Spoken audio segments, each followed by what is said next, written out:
Bismillahirrahmanirrahim. Assalamualaikum warahmatullahi wabarakatuh. Waalaikumsalam. Alhamdulillah, wassalatu wassalamu ala asrofil anbiya'i wal mursalin wa ala alihi wa sahbihi ajma'in.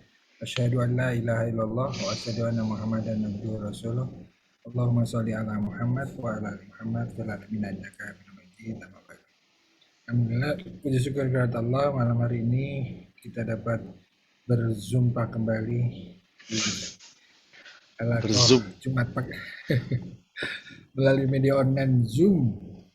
Alhamdulillah kita masih diberi semangat, diberi kesehatan, diberikan umur panjang sehingga masih bisa menikmati berbagai nikmat yang Allah berikan secara gratis, udara, air, berbagai kesehatan sehingga kita bisa secara maksimal menjalankan berbagai amal ibadah soleh yang diperintahkan olehnya.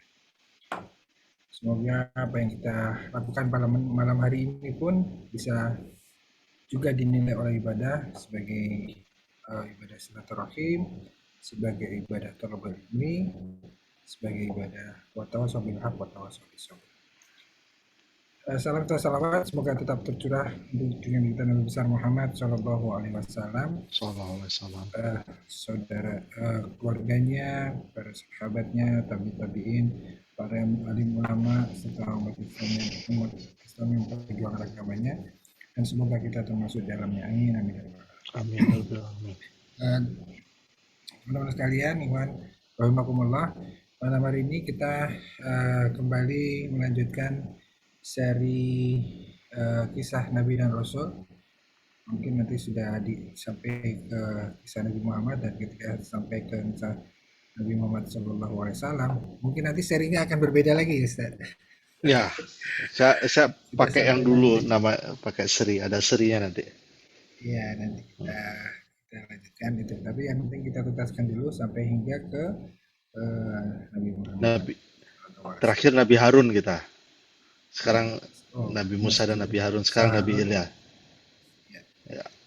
Dan sebelum kita memulai, marilah kita eh, sama-sama membaca surat Al-Fatihah. Semoga bacaan surat Al-Fatihah kita ini bisa memberikan berkah buat kita semua. Ala dinia wa Al-Fatihah. Bismillahirrahmanirrahim. Alhamdulillahirrahmanirrahim. Ar-Rahmanirrahim. Maliki iyyaka na'budu wa iyyaka nasta'in.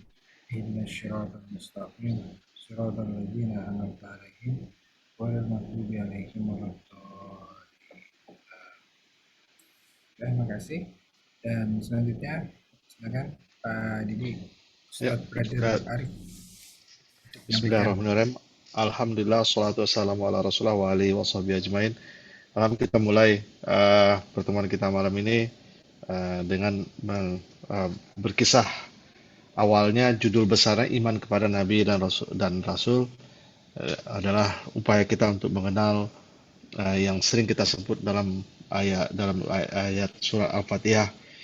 Ihdinas siratal mustaqim, ya Allah berikan kami petunjuk. Ihdinas siratal mustaqim, siratal ladzina an'amta alaihim, seperti jalan orang-orang yang telah Engkau beri rahmah. Siapa orang-orang yang telah beri rahmah itu? Jalan seperti apa yang kita tiru itu, jalan seperti apa yang kita minta kepada Allah. Allah beri aku jalan yang lurus, jalan seperti orang-orang yang sudah Engkau berikan anugerah, yaitu adalah orang-orang yang Allah sebut dalam kisah-kisahnya dalam Al-Quran, yang Allah menyebut adalah manusia-manusia terbaik, manusia-manusia pilihan, manusia-manusia yang menjadi jalurnya hidayah nyampe ke manusia adalah para nabi dan para rasul, atau anbiya warusul. Dan malam ini kita mulai pertemuan kita dengan salah seorang nabi yang tidak banyak kisahnya, itu Nabi Ilyas. Kembali Nabi Ilyas ini, ada yang tahu bahasa Inggrisnya Ilyas itu apa? Ayo Pak Adi, unmute dulu Pak Adi. Apa Ilyas itu bahasa Inggrisnya? Yes, itu nama lain, Ilyas itu bukan? bahasa Arab. Kalau bahasa Oh, Inggrisnya apa? Elliot bukan? Salah. Bukan. Mas Imam Makau tahu? Alex. Alex. Hmm. Jauh banget ya. X-nya dari mana ya? Ya, Ilyas Alex bahasa ini ya. Jadi Alex itu namanya bibliografi juga. Jadi Ilyas. Jadi kalau Nabi Adam udah tahu, Sid, Seth, Idris, Enoch, Nabi Nuh, Noah, Nabi Hud, Hud, Nabi Saleh tidak ada dalam bahasa Inggrisnya karena Nabi Saleh itu Nabi Arab jadi nggak ada. Ibrahim, Abraham, Ismail walaupun nggak ada dalam mereka tapi mereka ada Ismail juga. Ishak, Isaac, Jacob, Lut, Lot, Shu'aib, Jethro. Shu'aib itu Jethro bahasa Inggrisnya. Yusuf, Joseph. Ini apa ini yang di sini lupa nggak kelihatan. Zulkifli, Zulkifli saya lupa. Zulkifli Ah, lupa, lupa, lupa. Yunus, Jonah, Musa, Moses, Harun, Aaron, Ilyas, Alex. Alex. Jadi kisah Nabi Ilyas ini ternyata nggak banyak, cuma ada sekilas di Quran dan saya coba nyari di bukunya Ibn Katsir nggak banyak, jadi malah nggak ada sama sekali.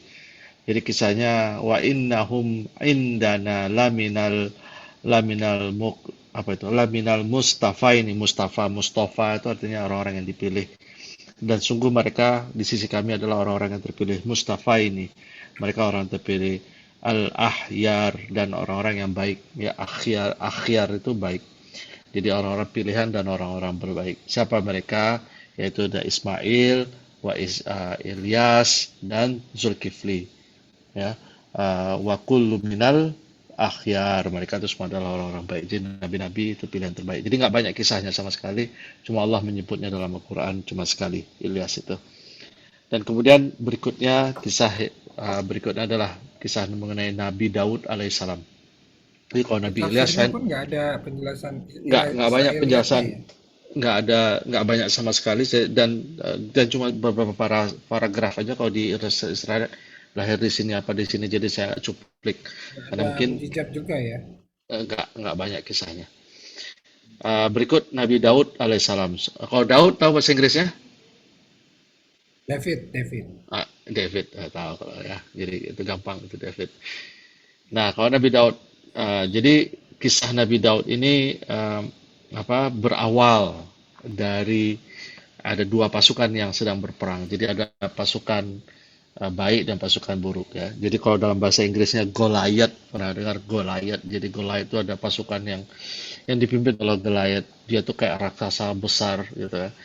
Jadi mereka dua raksasa besar Goliath. Dan di satu sisi adalah yang tertindas, dan di sana ada anak muda yang masih kecil yang bernama Daud, itulah nanti menjadi nabi. Jadi anak muda yang menawarkan Daud dan dia datang ke panglima perang itu, bagaimana kalau saya yang nanti mencoba membunuh pasukannya yang satunya lagi gitu. Semua orang ketawa, mana bisa kamu masih kecil gitu. Akhirnya dia menawarkan diri. Nah, itulah yang kisah Nabi Daud Umur berperang berapa istilah kecil di sini ya? masih muda, Nah, masih muda, masih usia, tapi muda udah ya. usia perang. Jadi usia perang 14 tahun Oh, kayaknya. Jadi udah usia perang. Berapa pokoknya berapa usia perang udah teenager lah istilahnya mungkin. Itulah kemudian kisahnya dikisahkan di detailnya di situ, dia menggunakan ketapel, uh, kemudian karena masih kecil dan lincah dia bisa berkelit dan seterusnya, dia tembak ketapel dan akhirnya Ifada matilah. itu ya. Ya, matilah yang namanya Jalut itu. Jalut itu dalam bahasa Inggrisnya Goliath. Ya. Kemudian mereka senang, kemudian raja itu, kepala pasukannya itu, raja itu senang dengan Daud dan akhirnya Daud dinikahkan dengan anaknya. Dan nanti setelah anaknya raja ini meninggal, nanti Daud nanti yang meneruskan menjadi raja. Jadi dia beruntung menikah dengan anaknya raja dan nanti akhirnya Daud sendiri yang menjadi raja. Ya, itulah kisah-kisahnya Nabi Daud kurang lebih seperti itu. Jadi dia terkenal setelah dia membunuh Jalut itu. Ini mungkin perlu satu saat kita tafsirkan secara Quran karena menarik banget nih kisah-kisah para nabi Ini dia itu. Kalau Daud ini yang anu besi itu juga ya. Sunting. Daud yang nanti diberi kekuatan oleh Allah untuk melunakkan besi, itu Nabi Daud alaihissalam, betul.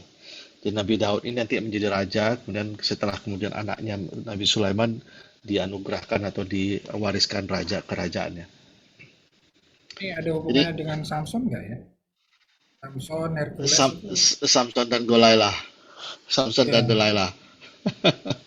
Samson itu kan Saya juga ahli ini.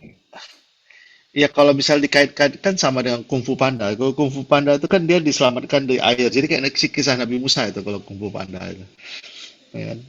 Jadi jadi inilah kemudian Nabi Daud diangkat menjadi nabi lewat suara. Jadi mungkin sama kayak Nabi Musa kan Nabi Musa lagi jalan kemudian dengar suara kurang lebih seperti itu dan akhirnya dia diberikan kitab yang bernama Zabur. Jadi ada pernah kisahnya dulu. Ini kisahnya, kalau ini yang pasti ini bukan sejarah kisah ini adanya di hadis ketika semua nabi, semua manusia dikumpulkan oleh Allah masih dalam keadaan roh gitu. Kemudian Nabi Adam dikasih tahu inilah semua keturunan-keturunanmu gitu ya. Kemudian Nabi Adam alaihissalam menunjuk itu siapa itu dari anak keturunanku yang kayaknya cakep banget, menarik banget gitu kok bersinar banget itu. Oh, itu adalah anakmu yang bernama Daud alaihissalam. Jadi itu Nabi Daud. Kemudian Nabi Adam alaihissalam berkata kepada ya Allah, berikan umurku 40 tahun kepada Daud. Jadi itu adalah kisahnya. Again, this is not history ya. Jadi ini lebih ke ini cerita hadis. Ini kisahnya di surah Al-Baqarah ayat 251. Jadi fahajaruhu bi isnillah wa qatala Dawuda wa qatala Dawuda Jaluta. Jadi dengan izin Allah uh, tentara Jalut dikalahkan oleh Allah. Kemudian Allah memberikan pemerintahan, dia mendapatkan kingdom. Kemudian Allah berikan hikmah. Jadi kalau Allah menyebut kata-kata hikmah, ini artinya bisa menjadi sunnah, bisa menjadi kitab dan seterusnya. Dan kemudian Allah ajarkan apa yang dikehendakinya. Seandainya Allah tidak menolak ke sebagian umat manusia, maka pastilah rusak bumi ini. Jadi tapi itulah salah satu kisah Nabi Nabi Daud ini cuma secara gampangnya saja dari kecil diberi kekuatan, cerdik, pintar, kemudian menikah, dapat kerajaannya, kemudian Allah berikan pemerintahannya dan kemudian Allah berikan hikmah, berarti dia menjadi nabi. Itulah kisah Nabi Daud alaihissalam. Nah, Nabi Daud alaihissalam punya amal-amal soleh yang sampai Nabi Muhammad SAW menyebutnya dalam hadis Sahih Bukhari. Jadi puasanya dan sholatnya Nabi Daud alaihissalam itu puasa dan sholat yang sangat dicintai Allah. Kenapa puasa dan sholat? Karena Nabi Daud alaihissalam itu puasa setiap 2 hari. Jadi puasa hari ini puasa tidak, puasa hari ini puasa. Walaupun Rasulullah SAW tidak terlalu menganjurkan, karena yang dianjurkan Rasulullah itu 3 kali sebulan, yaitu 13, 14, 15 atau Senin atau Kamis gitu. Senin atau Kamis berarti totalnya 2, 4, 6, 8, 8 dalam sebulan atau Ayamul Bid atau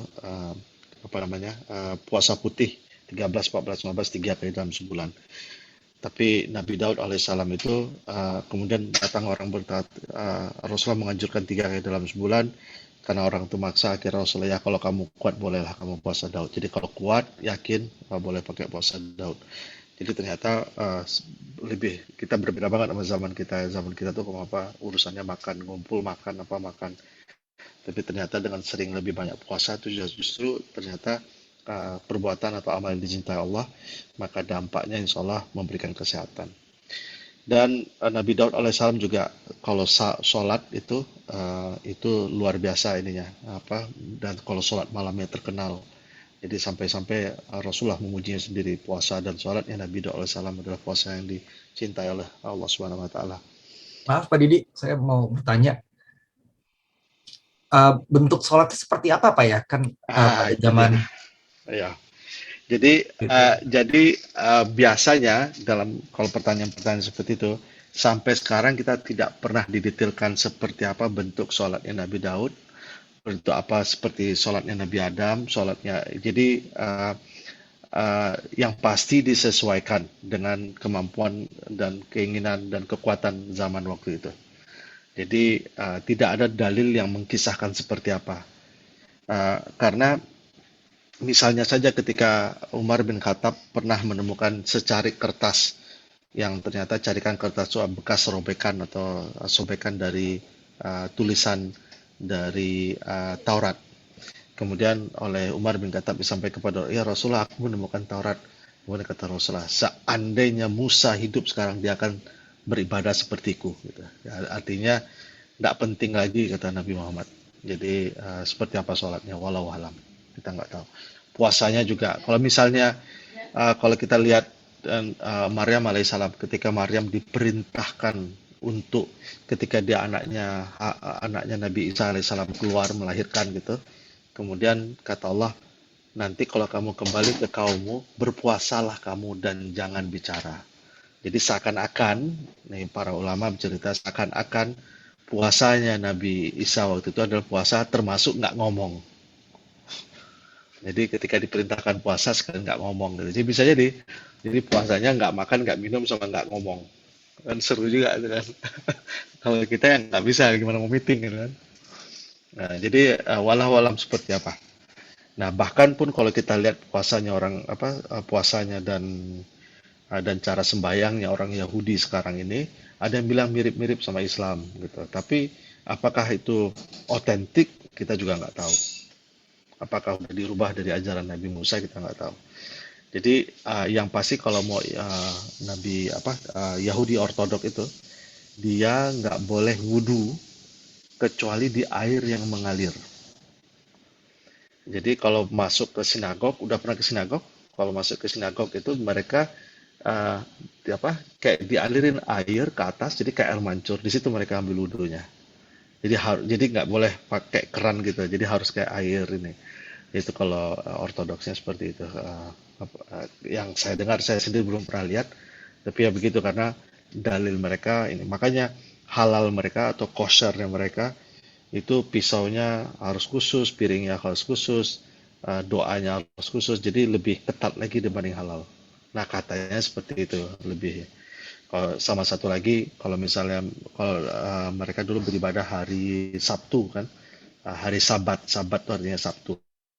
Kalau mereka hari Sabtu itu nggak boleh masak, nggak boleh berkegiatan, nggak boleh cari kerja, nggak boleh cari uang. Jadi ya seperti itu ya mereka. Kalau kita hari Jumat masih boleh kerja. Gitu.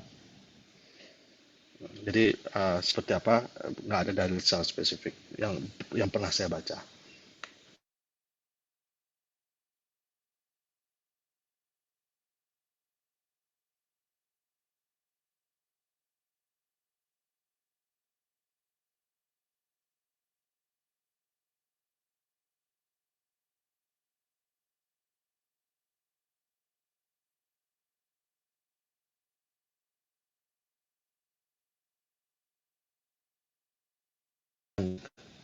Pas Nabi Daud pulang lagi, itu terkejut loh, kok kamu masih hidup.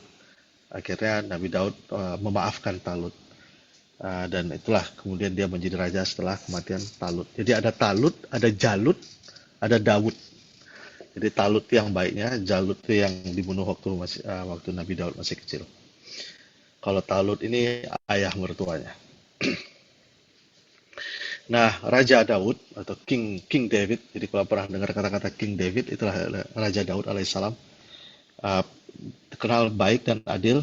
Kemudian salah satu mukjizatnya Nabi Daud adalah suaranya, keindahan suara. Jadi dia berdakwah dengan suaranya. Jadi keindahan suaranya jika dia berzikir, jika dia bersembahyang atau berzikir, itu sampai-sampai burung pun berhenti untuk menikmati zikirnya. Dan Nabi Daud alaihissalam diberi kemampuan atau mukjizat melunakkan besi. Jadi dia bisa menjadikan besi. Akhirnya dengan kemampuan itu Nabi Daud alaihissalam menjadi tukang besi. Jadi di situ dia cari makan. Dia nggak mengambil dari ini, dia cari makan. Raja masih cari uang. Ya cari uang ya. Dia mencari uang dengan menjadi tukang besi. Jadi kan lumayan tuh, tentaranya 100 tuh saya buatin baju besinya ya. Nah, dia yang buatin. Jadi ya kurang KKN dong ya, KKN. Kamu kalau jadi tentara, saya beli baju besinya dari saya ya walau kurang enggak. Ya salah satunya dia menjadi tukang besi dan dia membuat keperluan tombak, panah dan seterusnya. Nah ini ada kisah yang saya sendiri lupa-lupa ingat, saya lupa mengulang catatan saya tadi. Tapi nanti kalau misalnya saya temukan hikmahnya, saya ceritain lagi ya. Jadi ini di kisah surat 38 126. Jadi Nabi Nabi Daud alaihissalam waktu itu sedang berada dalam istananya. Kemudian tiba-tiba di istananya itu ada dua orang naik ke istananya. Terkejut kan Nabi Daud ya, loh kok ada dua orang, kok bisa muncul di tempat singgasananya dekat dia tidur gitu. Kemudian dua orang ini berkata kepada Nabi Daud, ya Nabi Daud, ini di surat ini ya, di 38 surat apa itu? 38, tolong cari 38, lupa saya. 38, 38, Surat Sot, 3, Pak.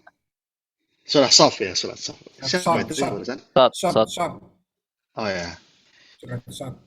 Kemudian dua orang ini meminta kepada Nabi Daud, tolong kami di ini. Jadi saya punya uh, punya bukan onta, domba. Saya punya domba satu. Kemudian yang satu lagi saya punya domba 99. Dan mereka berselisih. Kemudian Nabi Daud alaihissalam langsung mengeluarkan keputusan gitu.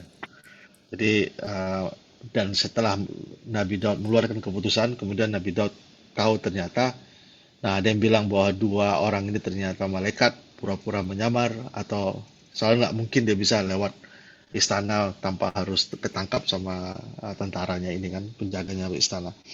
Dan Nabi Daud taubat alaihissalam. Nah nanti saya coba cari apa sebenarnya kisahnya. Kalau nggak salah saya satu bawa cerita dia punya ininya satu, ini punya 99. Kemudian kata Nabi Daud, oke, kamu yang dombanya satu kasih ke yang Perlu 99 nih. Hah? ditayangkan suratnya, saya Nggak, siap. nggak usah dulu, nggak usah dulu. Nanti saya ini, Amin. saya pikir-pikir dulu. Soalnya tadi biasanya saya punya catatan, nggak tahu di slide ini kok nggak ada catatan saya. Nah, ini sekedar, nah dulu saya pernah cerita bahwa kisah-kisah para nabi ini ada di Bible. Hanya saja kadang-kadang kisah di Bible ini melecehkan nabi gitu. Jadi kalau di versi Bible-nya itu agak lain gitu. Jadi versi Bible-nya itu saya cerita nggak ya? Oh ya, di versi Bible-nya itu dia uh, dia menikah sampai 99. Jadi kisahnya suatu saat, ini versinya Bible ya. Jadi suatu saat dia udah punya istri 99. Suatu saat dari jauh dari istananya dia melihat wanita telanjang. Ini cerita Bible nih, dia wanita separuh telanjang. Kemudian Nabi Daud, nauzubillah min zalik, tertarik sama wanita itu. Tapi ketika hendak pingin tahu siapa perempuan itu, ternyata istri orang. Rupanya istri salah seorang tentaranya. Akhirnya Daud alaihissalam menyuruh orang ini pergi berburu, pergi ini untuk nanti akhirnya. Sebentar ya, nih ada bel. Oh. Jadi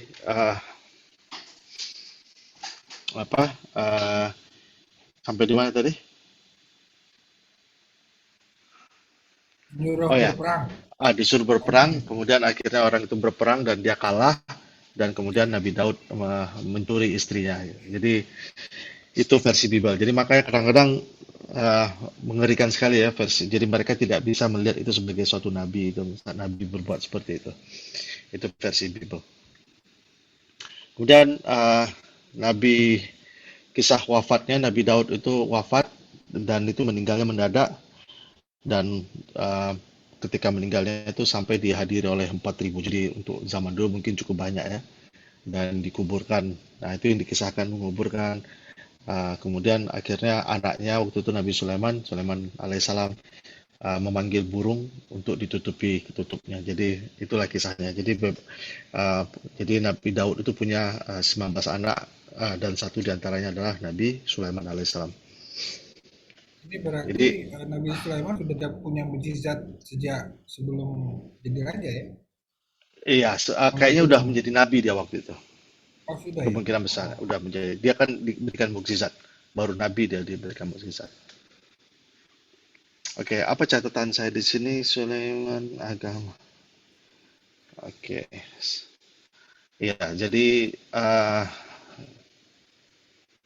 bebas dari jin. Oke, nggak ada spesifik. Nah, berikut adalah Nabi Sulaiman alaihissalam. Nabi Sulaiman dia mendapatkan warisan dari ayahnya. Apa warisannya? Yaitu itu tadi, warisannya adalah ke istana dan kerajaan. Kemudian dia mendapat kesempatan untuk meneruskan ilmu dan hikmah, artinya dia menjadi kenabian. Kemudian dia menjadi nah ini doa Nabi yang saya ingat, doa Nabi yang terkenal, yang Nabi Muhammad pernah juga menyebutnya. Doanya ialah dia berkata, Tuanku ampunilah aku, ya kan?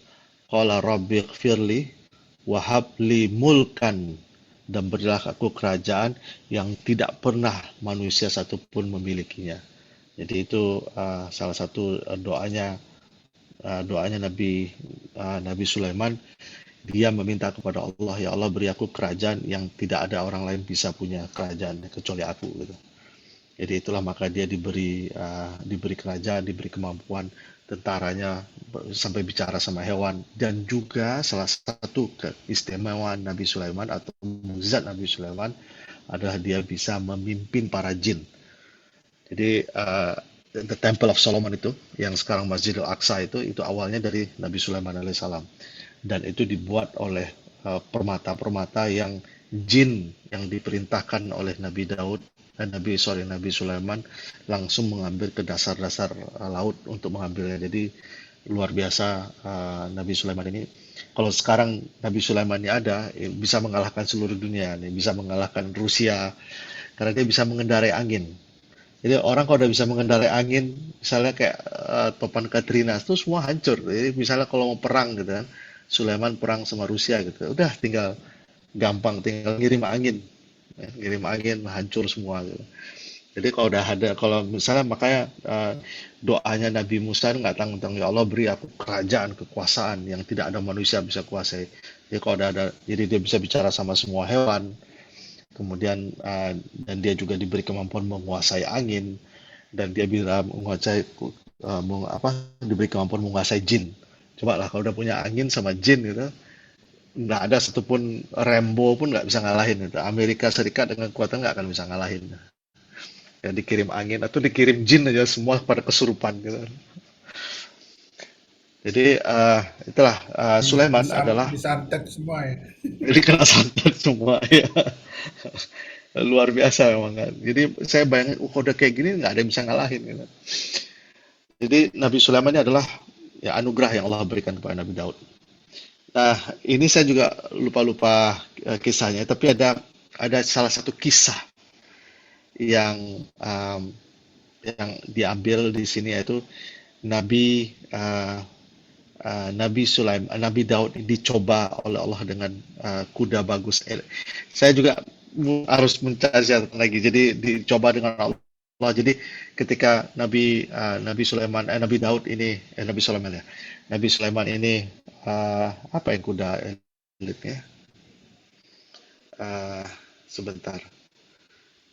Oh ya, kisahnya sebenarnya Nabi Sulaiman ini dia dicoba dengan adanya kuda bagus gitu.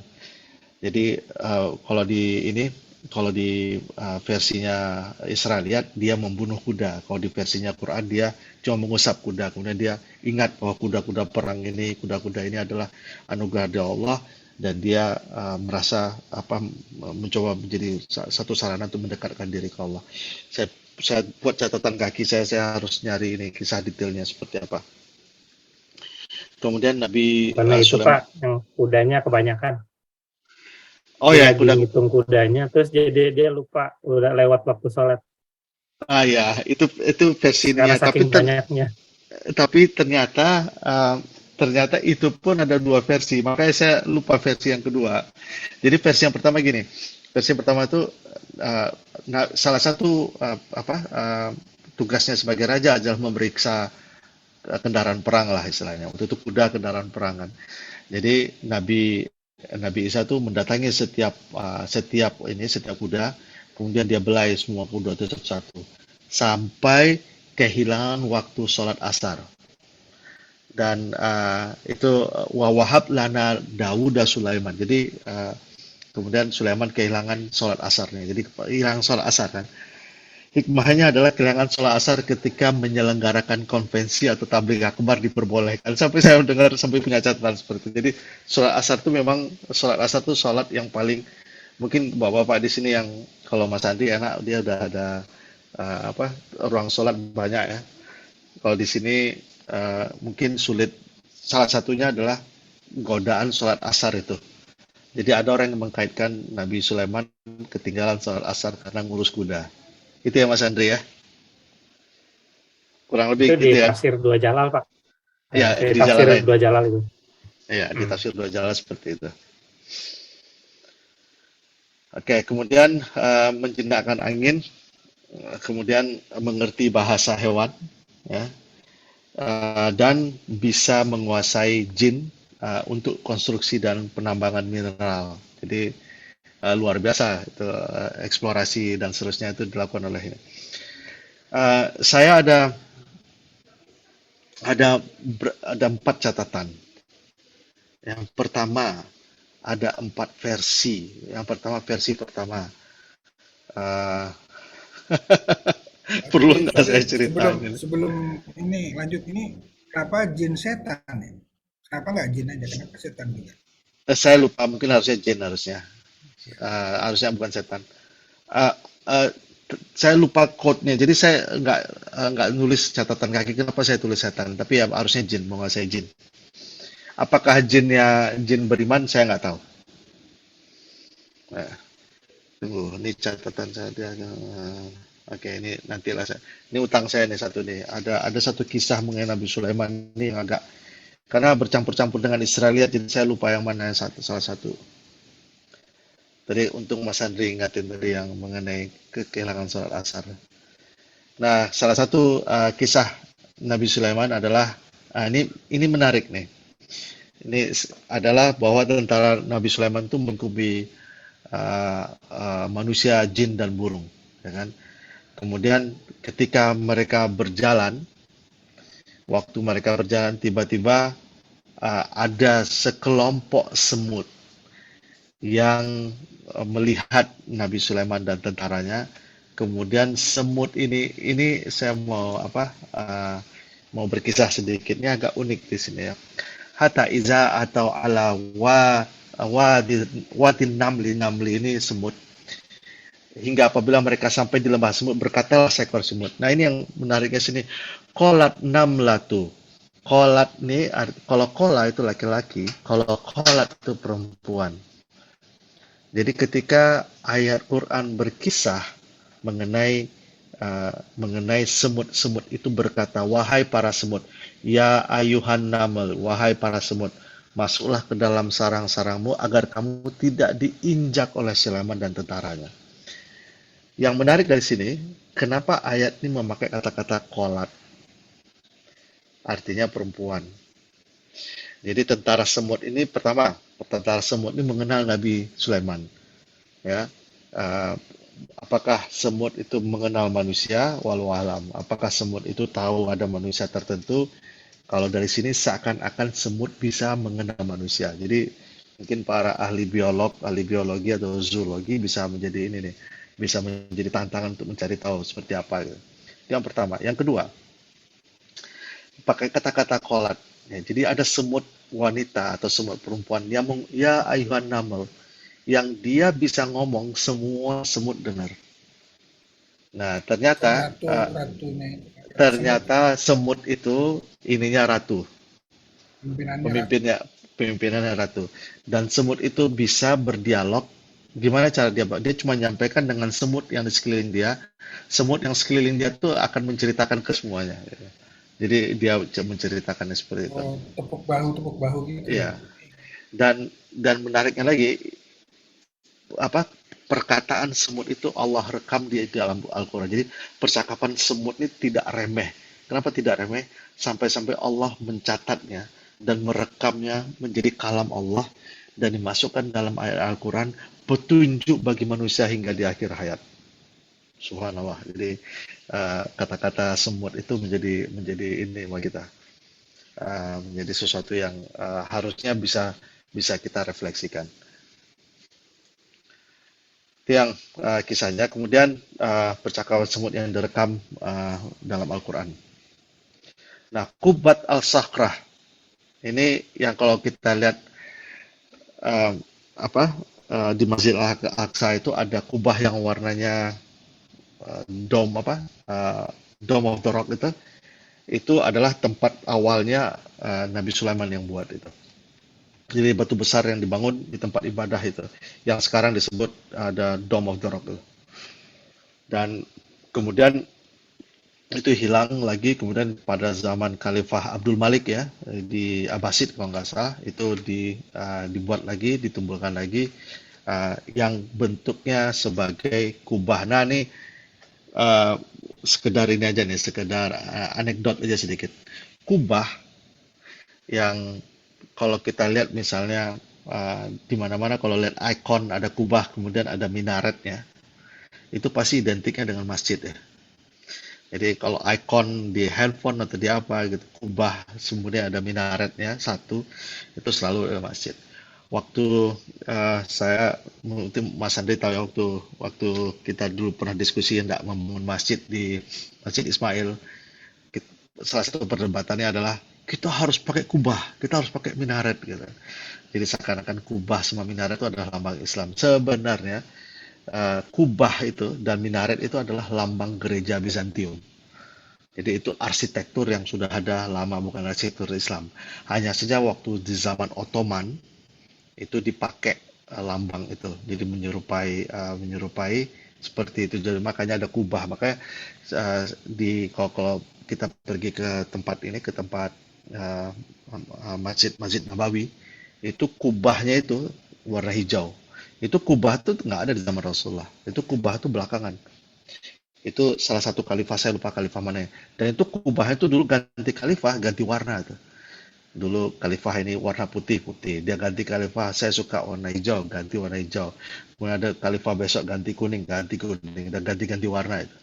Sama dengan Ka'bah itu dulu persegi. Kemudian khalifah lahir diganti lagi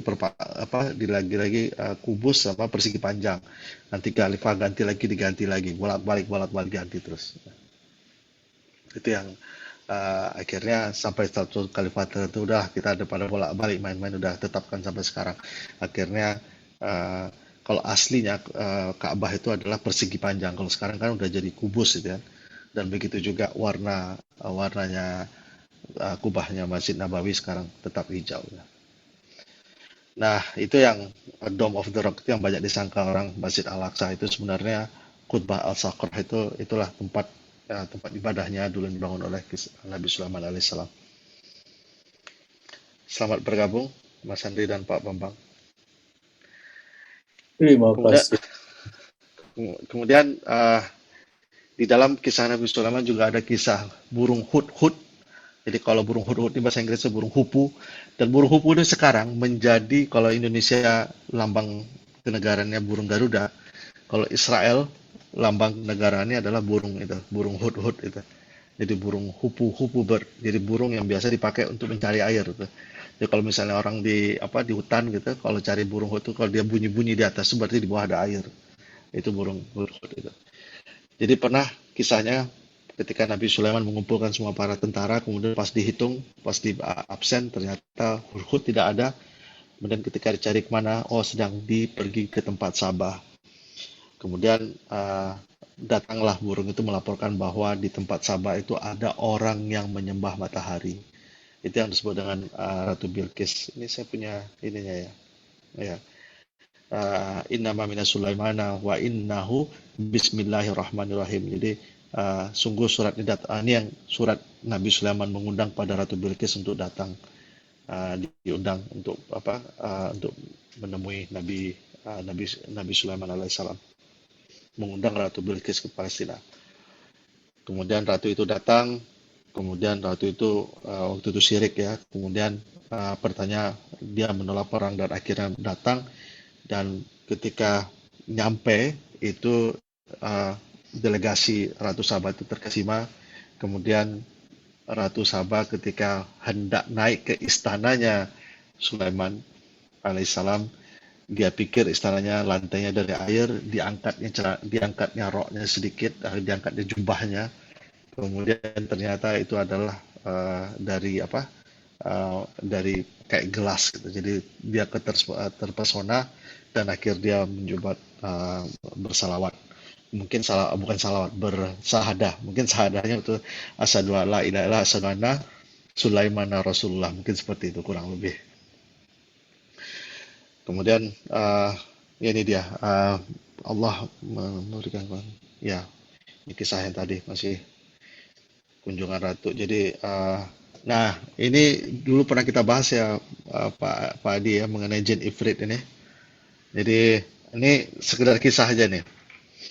Jadi ketika Nabi Sulaiman alaihissalam ingin mendatangkan Ratu Bilqis, mengundang Ratu Bilqis, kemudian Nabi berkata, siapa yang bisa membawa singgasana Ratu Bilqis? Kemudian jin ifrit angkat tangan. Aku adalah orang yang baik dan orang yang kuat, katanya.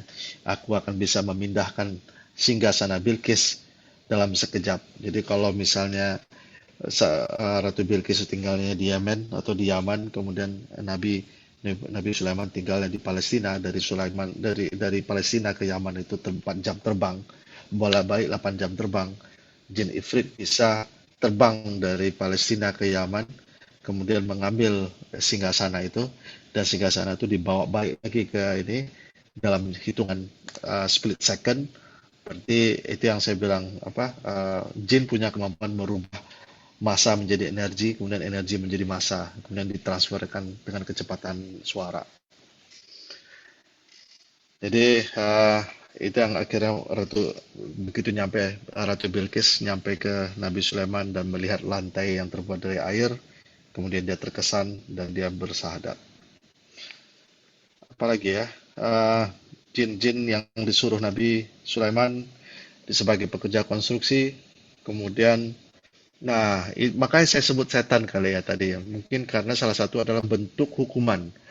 Jadi jin-jin yang kufur maka dihukum oleh Nabi Sulaiman, jadi dijadiin budak, itu jadi pekerja konstruksi. Itu yang makanya jin-jin yang kufur dihukum oleh Nabi Sulaiman, dijadiin pekerja konstruksi. Dan Nabi Sulaiman alaihissalam meninggalnya unik. Dia meninggal dalam keadaan duduk sambil memegang tongkatnya, kemudian tidak ada yang tahu. Semua para jin menduga bahwa Nabi Sulaiman mengawasi mereka tetap bekerja, sampai akhirnya ada rayap yang memakan tongkat Nabi Sulaiman dan tongkatnya jatuh, dan Nabi Sulaiman jatuh, baru mereka tahu bahwa Nabi Sulaiman sudah meninggal. Itu menunjukkan bahwa jin itu tidak punya ilmu gaib, dia tidak tahu bahwa ini. Jadi itulah kisah Nabi Sulaiman. Pak Adi, kita terus. Berikutnya masih Nabi Zakaria. Lanjut. Terakhir kali ya. Ya, sampai nanti. Oke, Nabi Zakaria. Nah, sebelum datang Nabi Zakaria, ada namanya Uzair. Uzair bahasa Arabnya, Ezra bahasa Inggrisnya. Jadi ada tokoh besar dalam Yahudi ini yang orang yang menghidupkan lagi kitab suci Taurat. Jadi mungkin kayak alim ulama lah istilahnya. Itu Uzair. Sampai-sampai ada yang menyebut bahwa Uzair itu kalau dalam Al-Quran disebut Uzair itu Isa anak Tuhan. Orang Kristen yang menyebutnya, dan orang Yahudi menyebutnya Uzair anak Tuhan. Walaupun orang Yahudi sekarang tidak banyak mengenal kisah Uzair ini sendiri. Di surat At-Taubah ya, surat At-Taubah 9 ayat 30. Kemudian Nabi Uzair ini mengajak mereka kembali ke Allah, dan mereka akhirnya balik ke Allah, dan seperti biasa Bani Israel mulai kufur lagi, dan akhirnya Uzair meninggal.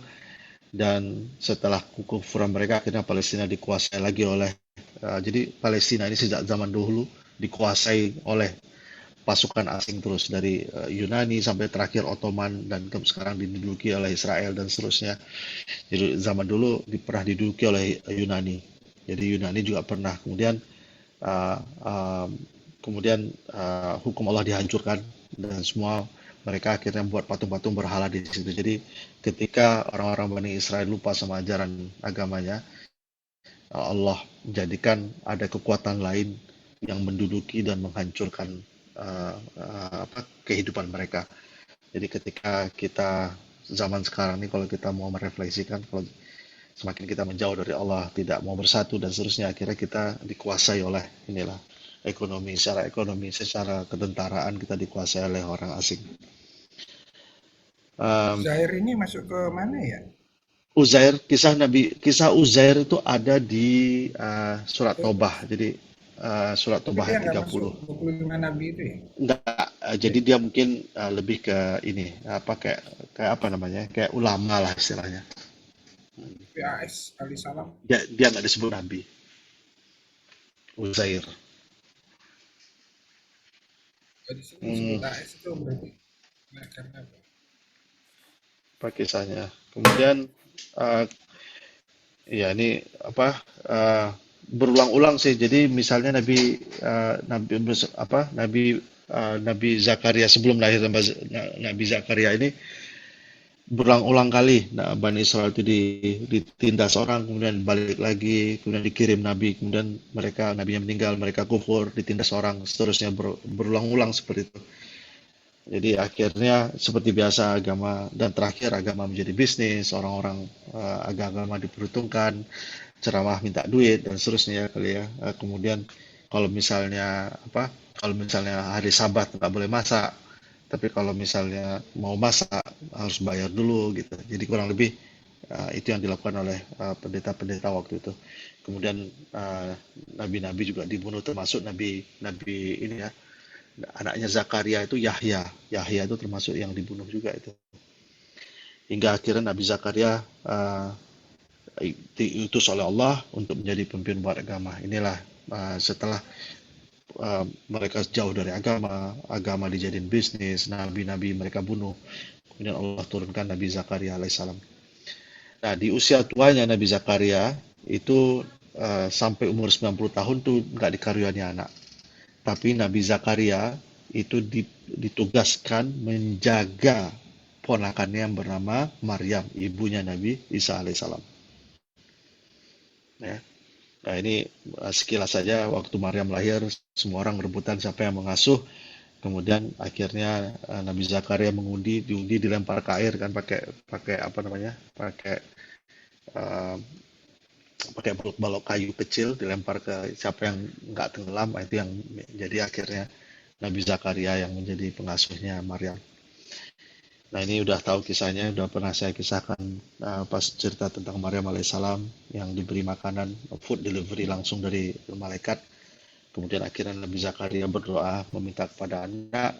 Nah, nama anaknya Nabi Zakaria itu adalah Nabi Yahya. Yahya apa bahasa Inggrisnya? Ada yang tahu? John. John. Ya. Yahya namanya John. Ya. Jadi ini ada doa apa ini? Oh, bukan.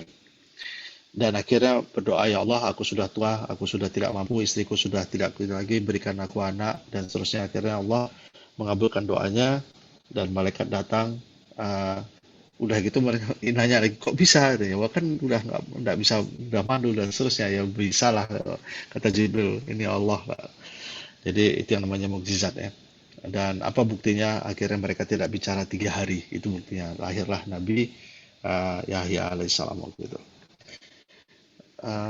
Saya nggak banyak kisah-kisah ini terlalu detail mungkin ya. Jadi awalnya Nabi Zakaria ini dakwahnya mulai meresahkan pimpinan agama, hampir sama dengan Nabi Yahya dan seterusnya, hingga akhirnya mereka ngumpul sama dengan Nabi Isa juga. Jadi Bani Israel ini luar biasa mereka ya. Jadi keinginan mereka untuk membunuh Nabi itu tinggi. Gitu. Sama akhirnya dengan Nabi Muhammad juga. Nabi Muhammad SAW juga ketika nanti di ujung sebelum Nabi Muhammad hijrah itu kan para pemuka Quraisy sudah berkumpul untuk membunuh. Jadi kemudian Nabi Zakaria lahir dan masuk ke dalam pohon. Kemudian ada setan yang datang dan wujud membongkar itu Zakaria itu sembunyi di dalam pohon. Akhirnya dipotong pohon itu dan Nabi Zakaria pun terbunuh. dalam usia umur yang 130. Jadi salah satu termasuk nabi yang dibunuh oleh umatnya sendiri yaitu Nabi Zakaria alaihissalam. Nabi Zakaria, begitu juga dengan Nabi Yahya nanti akhirnya dibunuh. Baik, jadi mungkin sekilas itu saja. Ingat, jadi kita tadi sudah berkisah tentang Nabi Ilyas, tidak banyak kisahnya. Nabi Daud, ada satu tentang saya tentang Nabi Daud itu mengenai kenapa dia memanjat, apa sebenarnya kisah memanjatnya itu sampai didetailkan dalam Al-Quran. Kemudian Nabi Daud tobat, kemudian Nabi Sulaiman tadi Mas Andri ingatin, sebenarnya ada macam-macam kisahnya Nabi Sulaiman tuh, ketika dia bersumpah, ada satu kisah dia bersumpah untuk meniduri semua istrinya pada malam itu semua, kemudian lahirlah beberapa anak gitu. Ada beberapa kisah, nanti saya ini lagi saya coba saya nggak saya masukkan ke dalam slide ini. Kemudian setelah Nabi Sulaiman, Nabi Zakaria ini nabi yang keempat. Jadi kita 4 nabi aja malam ini. Berikutnya harusnya Nabi Yahya. Insya Allah pertemuan berikut. Itu sembunyi di balik pohon, Di dalam pohon. dalam pohon. Ya, Terus sembunyi di dalam pohon. Jadi salah satu mukjizat itu.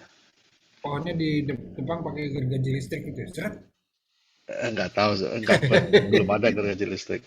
tebang aja di dalam Belum pohon, ada. terus pohonnya ditebang terus mati gitu ya. Pohonnya dibelah pohonnya.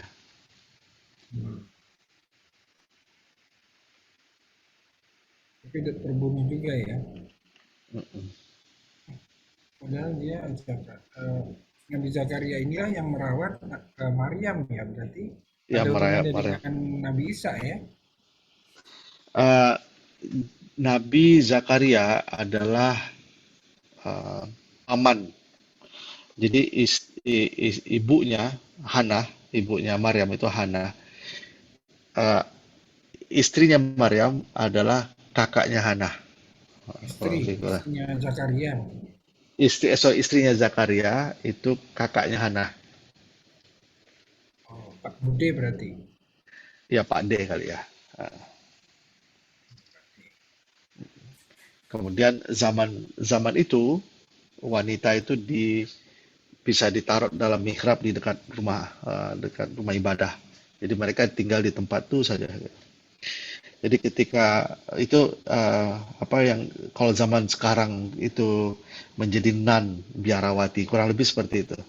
Jadi bisa jadi syariahnya syariahnya Bani Israel waktu itu adalah ada nun, ada biarawati, jadi ada perempuan. Termasuk ada dua wanita, satu bernama Maria, satu bernama Sirin. Dua wanita ini itu dari gereja Kiptidayah, Koptik. Itu yang dikirim ke Nabi Muhammad SAW. Maria diambil oleh Rasulullah menjadi budaknya, kemudian Sirin diberikan ke Hasan bin Thabit. Nah, dari Maria inilah Rasulullah mendapat anak yang bernama Ibrahim. Jadi dia milk yamin itu bahasa Arab artinya budak yang sudah ditiduri, budak yang dijadikan seperti istri gitu. Itu Maria. Dan dia adalah Maria dan Sirin ini adalah kayak biarawati ya gitu. Jadi dia ditaruh dalam mihrabnya sama dengan Maryam alaihissalam.